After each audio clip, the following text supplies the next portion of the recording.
നിത്യത തീർക്കുന്ന നിമിഷങ്ങൾ എന്ന ഈ പ്രോഗ്രാമിലേക്ക് എല്ലാ മാന്യ പ്രേക്ഷകർക്കും സ്വാഗതം.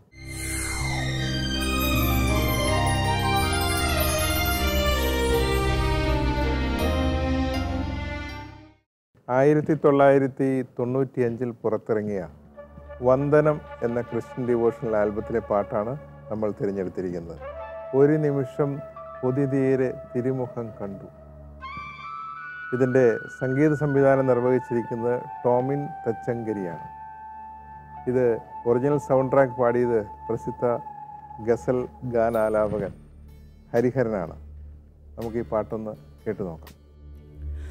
ഒരു നിമിഷം ഞാൻ കൊതി തീരെ തിരുമുഖം കണ്ടു. ഇതുവരെ അറിയാത്ത നിർവൃതിയിൽ മതിവരെ നിന്നു. അവൻ എന്നോടു തൻ സ്നേഹമെല്ലാം ഒരു നോക്കാലെയുള്ളിൽ പറഞ്ഞു. സ്തുതി പാടുന്നു ഞാൻ നിന്റെ മുൻപിൽ.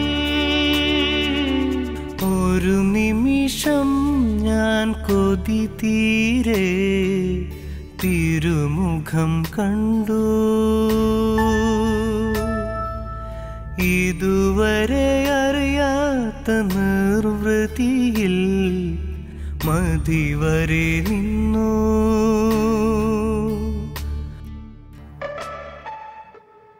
ഒരു ഗസലിൻ്റെ ഈണത്തിൽ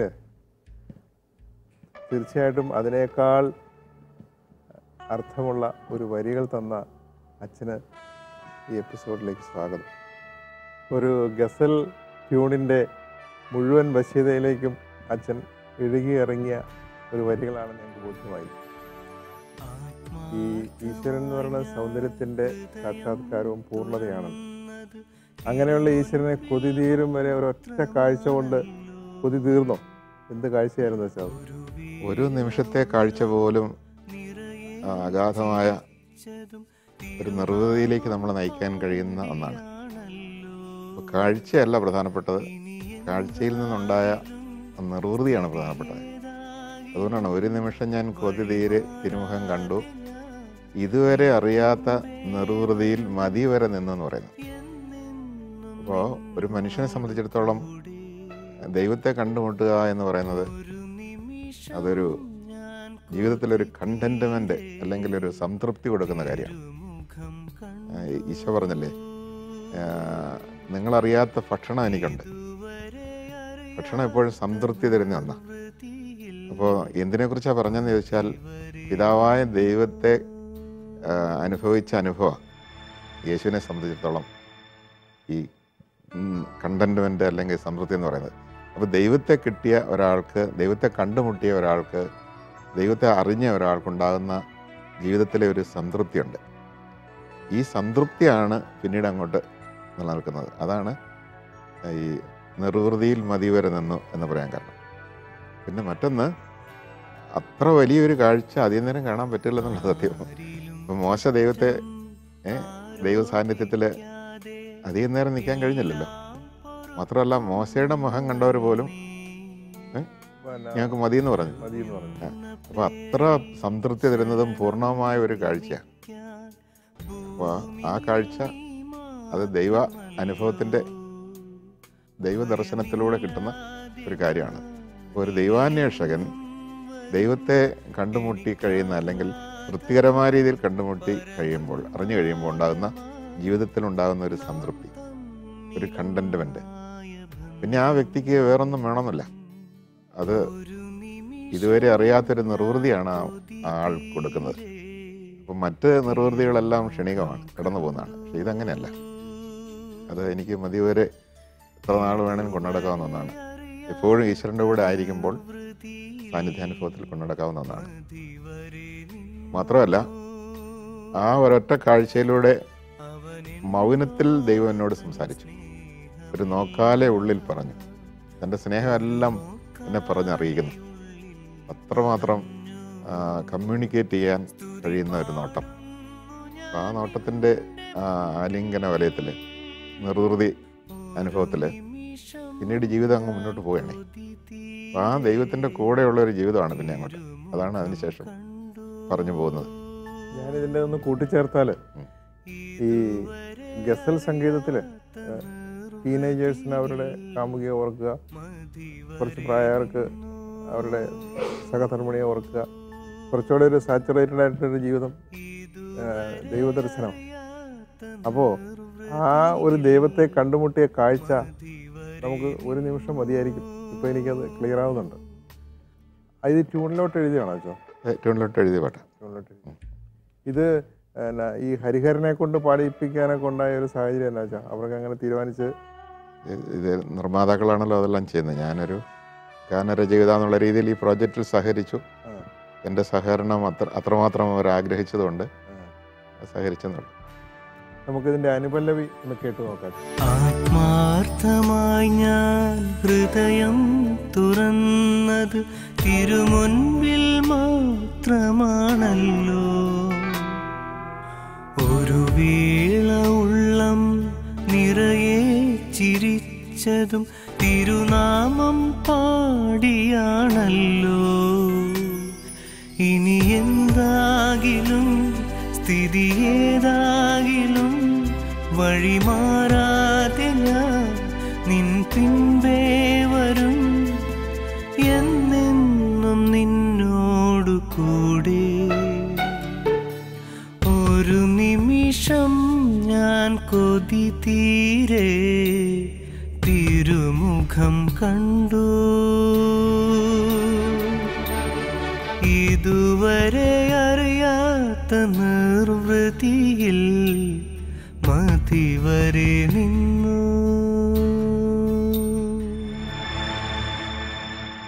ആത്മാർത്ഥമായി ഞാൻ ഹൃദയം തുറന്നത് തിരുമുമ്പിൽ മാത്രമാണല്ലോ. എന്നെ ഏറ്റവും അധികം മനസ്സിലാക്കുകയും എന്നെ അംഗീകരിക്കുകയും എൻ്റെ തെറ്റുകളും കുറ്റങ്ങളും പൊറുക്കുകയും എന്നെ ഒരിക്കലും ഉപേക്ഷിക്കില്ലെന്ന് ഉറപ്പാകുകയും ചെയ്യുന്ന ഒരാളുടെ മുമ്പിലേ ഹൃദയം തുറക്കാൻ പറ്റുള്ളൂ. അതുകൊണ്ട് അങ്ങനെയുള്ളൊരു ഹൃദയം തുറക്കൽ ഒരു കമ്മ്യൂണിക്കേഷൻ്റെ മനുഷ്യൻ്റെ ഭാഗത്തു നിന്നുണ്ടാകുമ്പോൾ അത് ഒരു സ്നേഹബന്ധത്തെ ആഴപ്പെടുത്തും. അപ്പോൾ ഞാൻ എൻ്റെ ഹൃദയം ആത്മാർത്ഥമായിട്ട് തുറക്കുകയാണ്. ഒന്നും മറച്ചു വെക്കാതെ തുറന്നുകൊണ്ട് ഞാൻ എൻ്റെ നിസ്സഹായത വെളിപ്പെടുത്തുന്നു. എന്തുകൊണ്ടെന്ന് ചോദിച്ചാൽ, എൻ്റെ നിസ്സഹായതയിൽ എന്നെ സഹായിക്കുന്നവൻ, എൻ്റെ തെറ്റുകൾ ക്ഷമിക്കുന്നവൻ, എന്നെ ഒരിക്കലും തള്ളിക്കളയാതെ എന്നെ കൂടെ നിർത്തുന്നവൻ, അങ്ങനെയുള്ള ഒരു ദൈവം തീർച്ചയായിട്ടും എനിക്കുള്ളപ്പോൾ, സത്യദൈവത്തെ ഞാൻ അറിയുമ്പോൾ പിന്നെ എനിക്ക് ഹൃദയം തുറക്കാം. ദൈവത്തെ അറിഞ്ഞവരെല്ലാം ദൈവത്തെ സ്തുതിക്കും. ദൈവമായിട്ട് ഗാഢബന്ധം ഉണ്ടാകുന്നവരെല്ലാം കൂടുതൽ സ്തുതിക്കും. അതുകൊണ്ടാണല്ലോ ദൈവത്തോട് ഏറ്റവും അടുത്ത് നിൽക്കുന്ന മാലാഖമാർ നിരന്തരം ദൈവത്തെ സ്തുതിക്കുകയല്ലേ. സിദ്ധാത്മാക്കൾ ദൈവത്തെ സ്തുതിക്കുന്നു. ഈ ഭൂമിയിലും ഭക്തർ ദൈവത്തെ സ്തുതിക്കുന്നു. അപ്പം ദൈവസ്തുതിപ്പിൽ ദൈവത്തെ ഏറ്റുപറഞ്ഞ് സ്തുതിക്കുന്നതിൽ ഒരു വലിയ സന്തോഷമുണ്ട്. അപ്പം അതുകൊണ്ട് ആത്മാർത്ഥമായി ഹൃദയം തുറക്കുക, തൻ്റെ ഉള്ളറകളെ കാണിച്ചു കൊടുത്തിട്ട് ഞാൻ എത്രയുള്ളെന്ന് പറയുക, അവിടുത്തെ സ്നേഹം വീണ്ടും സ്വീകരിക്കുക, അതിൻ്റെ ഒരു പ്രത്യുത്തരം എന്ന പോലെ അവിടുത്തെ മഹത്വപ്പെടുത്തുക, ഏറ്റുപറയുക. ഇതെല്ലാം വലിയ സന്തോഷം തരുന്ന കാര്യമാണ്. അതാണ് ഭക്തൻ്റെ ജീവിതത്തിലെ ഏറ്റവും വലിയ സന്തോഷത്തിൻ്റെ വിഷയങ്ങൾ. അങ്ങനെ സന്തോഷിച്ച് ആ ബന്ധം നിലനിർത്തിക്കൊണ്ട് മുന്നോട്ട് പോവുക എന്നുള്ളതാണ്.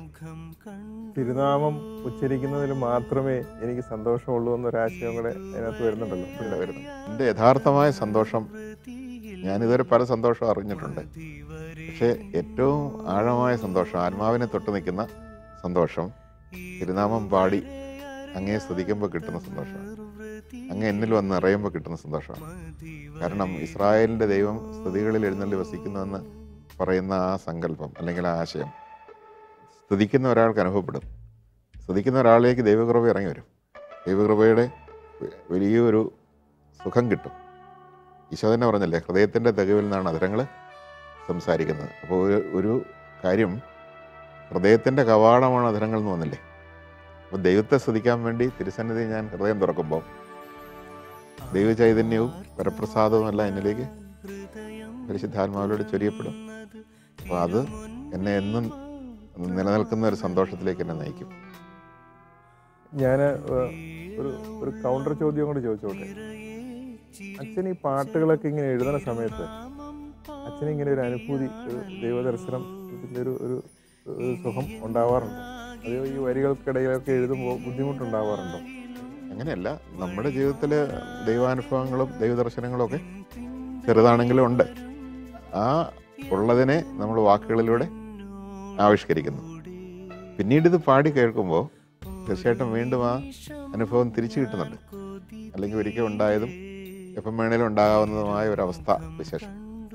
നമുക്കറിയാവുള്ള ഒരു ഗ്രാമഫോൺ റെക്കോർഡ്, അതിൻ്റെ പ്രിൻസിപ്പിൾ എന്ന് വെച്ചാൽ ഒരു സ്വരം അല്ലെങ്കിൽ വോയിസ് സൂചിയെ ചലിപ്പിച്ചു, ആ സൂചി വീണ്ടും ഈ ട്രാക്കിൽ കൂടെ ചലിക്കുമ്പോൾ വീണ്ടും വോയിസ് വരുന്നു എന്ന് പറയുന്ന പോലെ നമുക്കുണ്ടാകുന്ന അനുഭവങ്ങളെ നമ്മൾ വാക്കുകളിൽ ആവിഷ്കരിക്കുന്നു. അത് ഗായകൻ റെൻഡർ ചെയ്ത് പാടുമ്പോൾ അതിന് ജീവൻ വെക്കുന്നു. അത് കേട്ടിരിക്കുമ്പോൾ വീണ്ടും അങ്ങനെയുള്ള അനുഭൂതി, അങ്ങനെയുള്ള ആ നിർവൃതിയൊക്കെ വീണ്ടും നമുക്ക് ലഭിക്കുകയും ചെയ്യുന്നു. നമുക്കിതിൻ്റെ ചരണത്തിലോട്ടൊന്ന് പോകാം. ആരിലും കുറ്റം ആരോപിക്കാതെ എല്ലാം പൊറുക്കുന്നവൻ നീ, ഗുരുവെന്ന പേരിൽ ശരണം ഗമിക്കാൻ ഭൂമിയിൽ നീ മാത്രമല്ലോ. ഭയമില്ലാതെ ഞാൻ ഇനിയെങ്ങും വരും, എനിക്കാഹ്ലാദമാ പരമുന്മാദമാ, നാം തമ്മിലൊന്നായ ബന്ധം. ഒരു നിമിഷം ഞാൻ കൊതി തീരെ തിരുമുഖം കണ്ടു,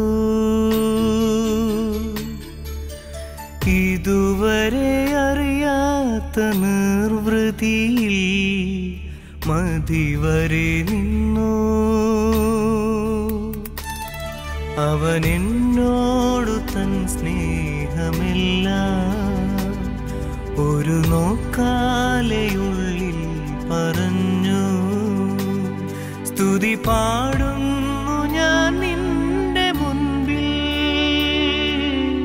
ഒരു നിമിഷം ഞാൻ കൊതി തീരെ തിരുമുഖം കണ്ടു,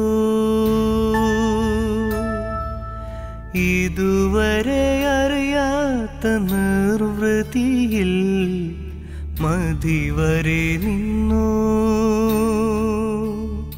ശരണത്തിൽ പറയുന്നത് ഗുരുവെന്ന പേരിൽ ശരണം ഗമിക്കാൻ ഈ ഭൂമിയിൽ നീയല്ലാതെ മറ്റാരുമില്ല എന്ന് പറഞ്ഞാൽ എൻ്റെ ഏത് ചോദ്യത്തിനും മറുപടി നൽകുന്നവനാണ് ഗുരു, വെളിച്ചം തരുന്നവനാണ് ഗുരു. മാത്രമല്ല, ഈ ഗുരു എൻ്റെ കർത്താവ് ആയതുകൊണ്ട് എനിക്ക് പരിപൂർണമായിട്ട് ആശ്രയിക്കാവുന്ന ഒരു ഗുരു, എൻ്റെ ഏത് ആപൽഘട്ടത്തിലും എന്നെ സഹായിക്കുന്ന ഒരു ഗുരു. അപ്പം അതുകൊണ്ട് അങ്ങനെ ഞാൻ ആശ്രയിക്കും തോറും എൻ്റെ ബന്ധങ്ങൾ വർദ്ധിക്കുന്ന, അല്ലെങ്കിൽ ദൈവവും ഞാനും തമ്മിലുള്ള യേശു കേന്ദ്രീകൃതമായ ബന്ധം ആഴപ്പെടുകയാണ് ചെയ്യുന്നത്. അപ്പോൾ ആ ബന്ധങ്ങൾ ഇങ്ങനെ ആഴപ്പെടുമ്പോൾ അത് ജീവിതത്തെ സുഖം തരുന്ന, നിലനിർത്തുന്ന ഒരു ഘടകമായിട്ട് മാറുകയാണ്. അതാണ് ഈ ഗുരു എന്നുള്ള ആ കൺസെപ്റ്റ് ഉണ്ടല്ലോ, ഒരു ഭാരതീയ കൺസെപ്റ്റാണല്ലോ അതിനകത്ത് കൂടുതൽ വരുന്നുണ്ട്. അച്ഛനെ എഴുതുന്ന എല്ലാ പാട്ടുകളിലും ഞാൻ ശ്രദ്ധിച്ച ഒരു കാര്യമാണ് ഈ പശ്ചാത്തലം എപ്പോഴും കടന്നു വരുന്നത്. അത് അച്ഛൻ്റെ ഒരു കവി എന്നുള്ള മട്ടിലുള്ള ഒരു രീതി എനിക്ക് മനസ്സിലാകുന്നുണ്ട്. എന്നാൽ പോലും അച്ഛനെ നമ്മുടെ ഇന്ത്യൻ സ്പിരിച്വാലിറ്റി കുറച്ച് സ്വാധീനിച്ചിട്ടുണ്ടല്ലോ, ഇല്ലേ? അത് സാഹിത്യമായിട്ട് ബന്ധപ്പെട്ട് കിടക്കുന്ന ഒരു മേഖല ആയതുകൊണ്ടുകൂടിയാണ്. പിന്നെ എപ്പോഴും തീർച്ചയായിട്ടും ഗുരു എന്ന വാക്കിനെ മനസ്സിലാക്കുമ്പോൾ ഇന്ത്യയിലെ ഗുരു സങ്കല്പത്തെ നമുക്ക് മാറ്റി ചിന്തിക്കാൻ പറ്റില്ലല്ലോ. ഈശോ തന്നെ പറഞ്ഞു, ഞാൻ ഗുരുവാണ്, നിങ്ങൾ എന്നെ ഗുരുവെന്നും കർത്താവെന്നും വിളിക്കുന്നു. അതെ, ഞാൻ ഗുരുവാണ്, നിങ്ങളുടെ കർത്താവാണ്. അപ്പോൾ ഗുരുവിനെ ശിഷ്യൻ സ്വന്തമാക്കുക എന്നുള്ളതാണ് ഗുരു ആഗ്രഹിക്കുന്നത്. അതുകൊണ്ടാണ് ഗുരുവിനെ പോലെ ആകണം ശിഷ്യൻ. അപ്പോൾ ഗുരുവിനെ സ്വന്തമാക്കുക, ഗുരുവുമായിട്ട് അത്രമാത്രം ബന്ധം. ഇപ്പം ഭാരതീയ സങ്കല്പത്തിൽ ഗുരു എന്ന് പറയുമ്പോൾ നമ്മൾ പെട്ടെന്ന് ചിന്തിക്കുന്നത് ഗുരുകുലമല്ലേ. അതെ. അപ്പോൾ ഗുരുവിൻ്റെ കൂടെ ജീവിച്ച്, ഗുരുവിനെ ധ്യാനിച്ച്, ഗുരുവിന് വേണ്ടി ജീവിച്ച്, അങ്ങനെ ഒരു കാലം. ഇത് ആജീവനാന്തം ഒരു ഗുരുവാണ്. എന്നേക്കും എന്നെ നിത്യതയോളം എന്നെ സംവഹിക്കുന്ന ഒരു ഗുരു.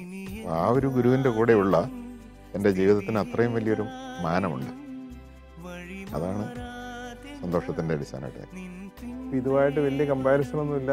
ഞാൻ ആ ലെവലിസം ചോദിക്കുന്നതല്ല. അച്ഛനോട് എന്ത് ചോദിച്ചാലും ഉത്തരമുണ്ട് എന്ന് എന്നോട് ചോദിച്ചിട്ടുണ്ട്.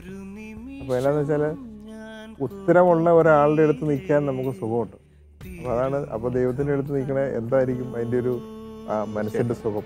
അതായത് കർത്താവിൻ്റെ കൂടെ നിൽക്കുമ്പോൾ എനിക്ക് എല്ലാ പ്രശ്നങ്ങൾക്കും ചോദ്യങ്ങൾക്ക് മറുപടിയുണ്ട്, പ്രശ്നങ്ങൾക്ക് ഉത്തരമുണ്ട്, അല്ലെങ്കിൽ പരിഹാരമുണ്ട്. അത് ഇവിടം കൊണ്ട് തീരുന്നതല്ല, നിത്യതയോളം. അപ്പോൾ പിന്നെ അതിനപ്പുറം എന്താണ്? ഏതായാലും നമുക്ക് ഈ ഗുരു സങ്കല്പം നമ്മളെ ഒരു ആധ്യാത്മികതയിലേക്കുള്ള വളർത്താൻ ഈ പുളിമാവുമാരി നമ്മുടെ ക്രിസ്ത്യൻ ഫിലോസഫി ഇങ്ങനെ ചേർത്ത് ഓരോ പാട്ടുകളിലും അച്ഛൻ ഡെവലപ്പ് ചെയ്യുന്നുണ്ട്. അത് നമുക്ക് ഈ എപ്പിസോഡുകളൊക്കെ ആൾക്കാർക്ക് അത് മനസ്സിലാവുന്നുണ്ട്. നമുക്കിതിൽ ഈ പാട്ടൊന്ന് മുഴുവനായിട്ട് കേട്ട് നോക്കാം.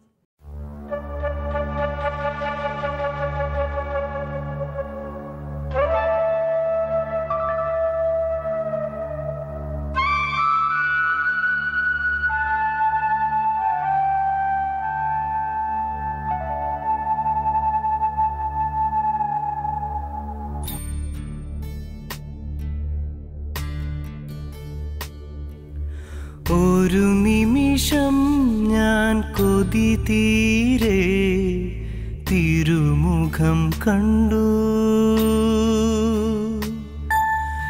ഇതുവരെ അറിയാത്ത നിർവൃതിയിൽ മതിവരെ നിന്നു. അവൻ എന്നോടു തൻ സ്നേഹമെല്ലാം ഒരു നോക്കാലെയുള്ളിൽ പറഞ്ഞു. സ്തുതി പാടുന്നു ഞാൻ നിന്റെ മുൻപിൽ. ഒരു നിമിഷം ഞാൻ കൊതി തീരെ തിരുമുഖം കണ്ടു. ഇതുവരെ അറിയാത്ത നിർവൃതിയിൽ മതിവരെ നിന്നു.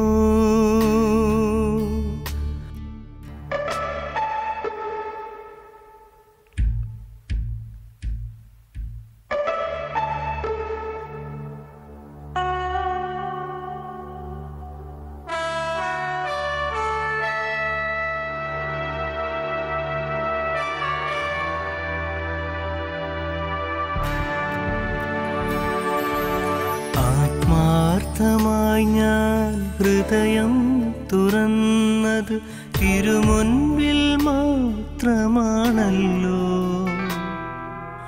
ഒരു വേള ഉള്ളം നിറയെ ചിരിച്ചതും തിരുനാമം പാടിയാണല്ലോ.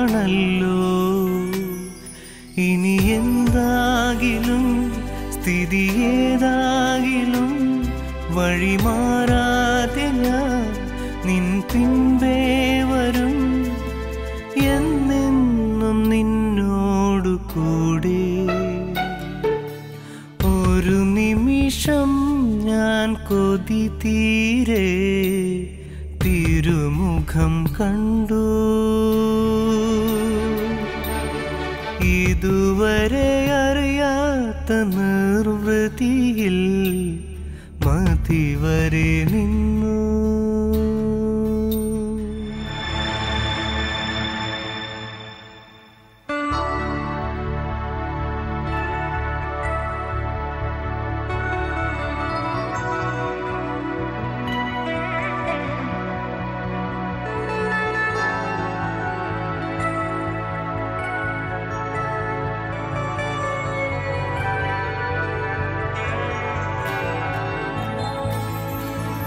ആരിലും കുറ്റം ആരോപിക്കാതെ എല്ലാം പൊറുക്കുന്നവൻ നീ.